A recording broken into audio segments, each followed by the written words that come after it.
আসসালামু আলাইকুম ভিউয়ার্স, আপনাদের প্রত্যেকের জন্য এবং দেখতে পাচ্ছেন আমার যে স্টুডেন্টগুলো আছে প্রত্যেকের জন্য এবং সকল অটোমোবাইল প্রেমীদের জন্য আমার একটা সুন্দর কন্টেন্ট নিয়ে আজকে দাঁড়িয়েছি। দেখতেই পাচ্ছেন যে এটা একটা আন্ডারগ্রাউন্ড জায়গা আছে, যেখানে আমরা আজকে গাড়ির যে নিচের অংশগুলো আছে এগুলো কিন্তু আপনাদের দেখার খুব একটা সুযোগ নাই।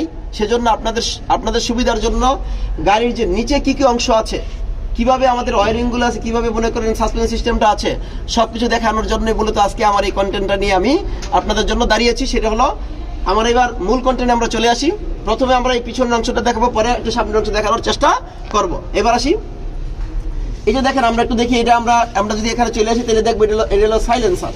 ঠিক আছে, সাইলেন্সারের এই অংশটা এখানে আছে। এটা অনেক পুরাতন দিনের গাড়ি, তো এই অংশটা এখানে আছে। আপনারা দেখতে বুঝতে পারবেন যে এটা একজস্ট ম্যানিফোল্ড আছে, এখানে একজস্ট ম্যানিফোল্ডের সাথে তার লাগানো থাকে, এটা সাইলেন্সার আছে।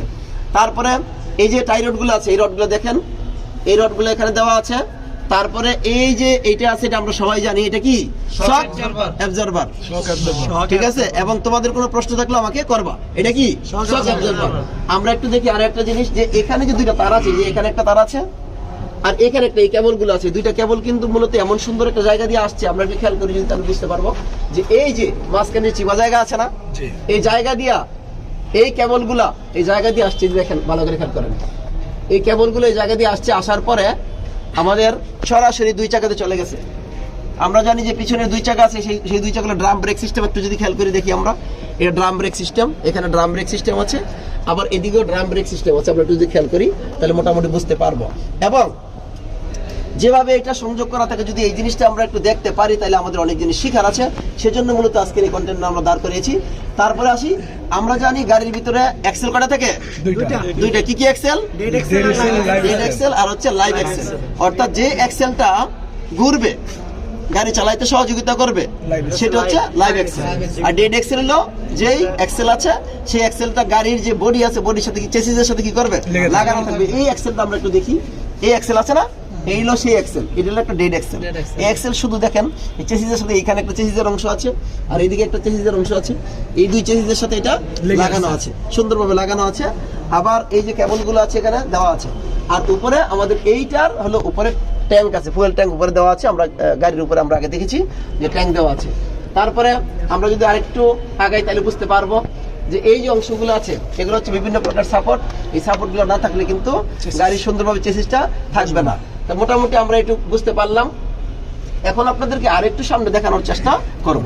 ভিউয়ার্স, এখন আমরা সামনের অংশটা দেখব, ফুল ভিডিওটা আপনাদের দেখানোর চেষ্টা করবো। সেটা হলো, এর ভিতরে আমি আরেকটু কথা বলে নেই, সেটা হচ্ছে যে ডেড এক্সেল আর লাইভ এক্সেল আছে। লাইভ এক্সেল হলে কিন্তু যে আমাদের গাড়ির বড় গাড়ির যে ডিফারেন্সিয়াল গিয়ারবক্স থাকে পিছনের দিকে, সেখানে কিন্তু যে এক্সেল আছে সেটা হলো লাইভ এক্সেল। আর সামনে এটার এই গাড়িটা হচ্ছে আমাদের এই গাড়িটা হলো front engine front wheel drive. এই সামনের যে এটা এক্সেল আছে, এটা কিন্তু এক্সেলের কাজ করে, এটা হলো লাইভ এক্সেল। এটা লাইভ এক্সেলের কাজ করে। অর্থাৎ এটা কিন্তু ঘোরার কারণেই মূলত আমাদের ইঞ্জিনটা এবং গাড়িটা চলতে পারে। এবার আসি আমরা, সেটা হলো লাইভ এক্সেল। যে আমরা দেখতে পাচ্ছি না, এই যে এখানে দেখো আমরা ইঞ্জিন দেখতে পাচ্ছি। লাইভ এক্সেল এবং ডেড এক্সেল সম্পর্কে আমরা বুঝতে পারলাম। আর সামনে এটার ইঞ্জিন থাকে, সামনে ইঞ্জিনের ভিতরে এটা হলো পুরোটা ইঞ্জিন। এটা এই ইঞ্জিনের এটা হলো অয়েল সাম। এটা কি দেখেন বলা, গিয়ার বক্স আছে এখানে গিয়ার বক্স আছে, অয়েল সাম্প আছে। এই যে ইঞ্জিনের অয়েল সাম্প, এটা একটু খেয়াল করি, এটা ইঞ্জিনের অয়েল সাম্প। তারপরে গিয়ার বক্স আছে, মোটামুটি আমাদের সবই এখানে আছে। তারপরে এটাকে বলা হয় সিবি জয়েন্ট। এদিকে আমরা একটু দেখি, ওই যে এদিকে এই যে এগুলো এখানে থাকলো সিবি জয়েন্ট এবং হাফ সেট বিয়ারিং এদিকে থাকে। মোটামুটি আমরা এটুকু বুঝতে পারলাম। আর এই যে এইগুলো হলো লাইন, এগুলো ফুয়েল লাইন, এটা হলো break oil line. Break oil যে লাইন থাকে এটা, ঠিক আছে। তো মোটামুটি আমরা, অর্থাৎ সামনে ইঞ্জিন থাকবে এবং গিয়ার বক্স আছে এবং এটা হলো ব্রেক অয়েলের লাইন আছে। মোটামুটি আমরা এই জিনিসটা বুঝতে পারলাম। তো মোটামুটি আমাদের এই ভিতরের দিকে, অর্থাৎ ইঞ্জিনের এবং গাড়ির যে নিচের অংশ যেটা থাকে, দেখার সুযোগ আমাদের খুব একটা হয় না। সেটা দেখানোর জন্য মূলত আজকে আমার এই কন্টেন্টটা আপনাদের জন্য দাঁড় করেছি। আপনারা যদি উক্ত কন্টেন্টটা দেখেন তাহলে অবশ্যই ভালোভাবে বুঝতে পারবেন যে গাড়ির নিচে কি অংশগুলো থাকে সরাসরি দেখার সুযোগ পেয়েছেন এবং আমরা বুঝতে পারবেন বলে মনে করি। ধন্যবাদ সবাইকে।